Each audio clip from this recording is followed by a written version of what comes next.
Hello and welcome back to another Computer Sluggish tutorial.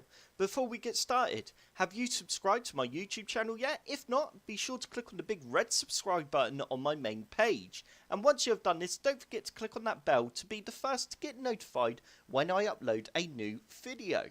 In today's video, I will be showing you the basics of getting started with Vegas Pro 15. To start off with, first you need to open up Vegas Pro 15, and once you have, we are now going to create a new project file. To do this, all you need to do is go to the top left hand corner of Vegas Pro and click on File. You now need to click on New. And we now have lots of project settings. As you can see at the top here, we have our template.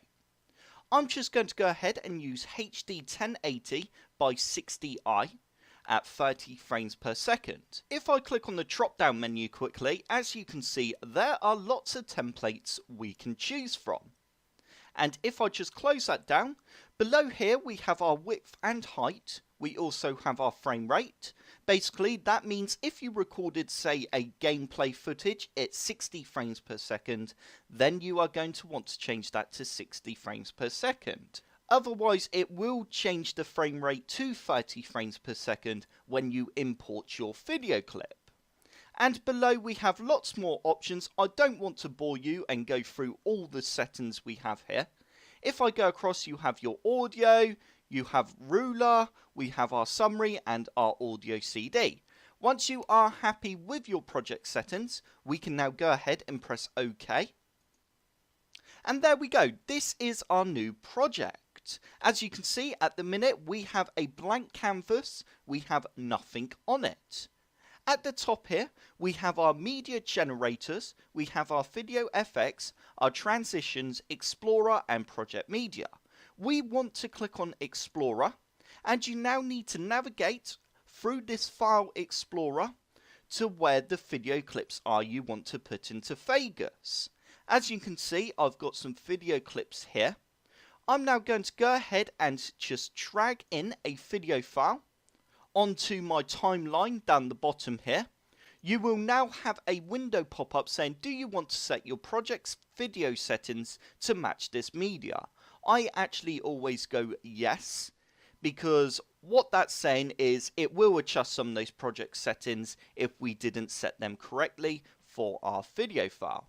And there we go. As you can see, we now have our video file in the video preview on the right hand side here.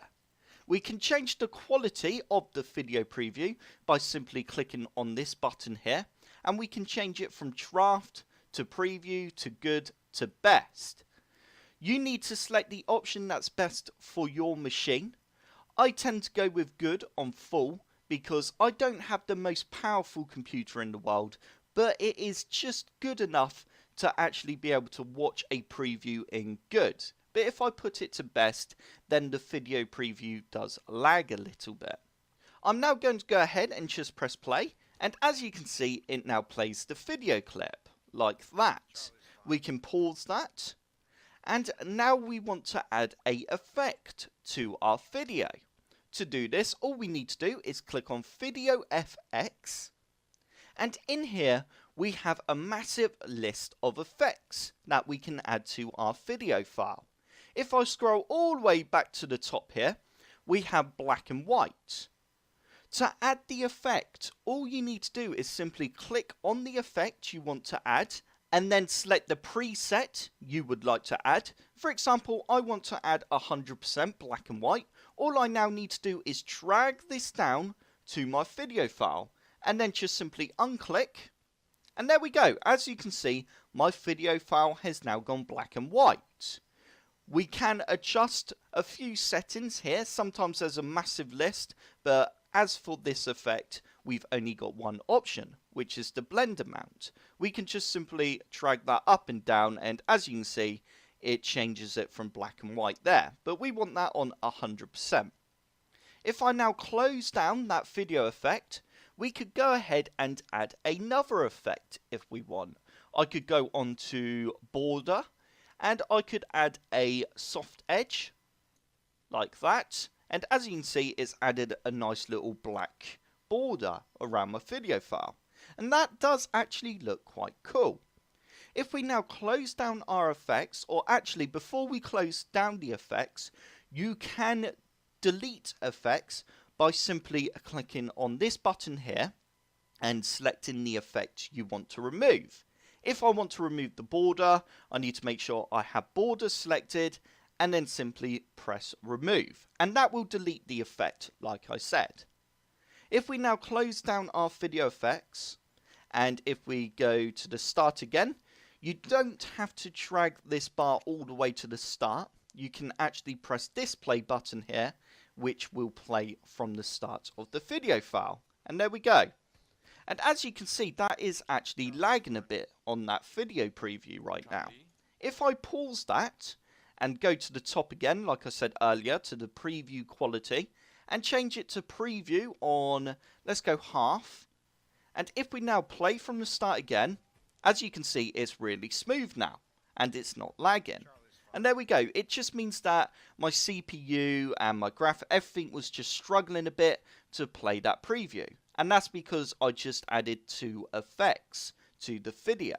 If we now go across to transitions, we now have another massive list here to choose from.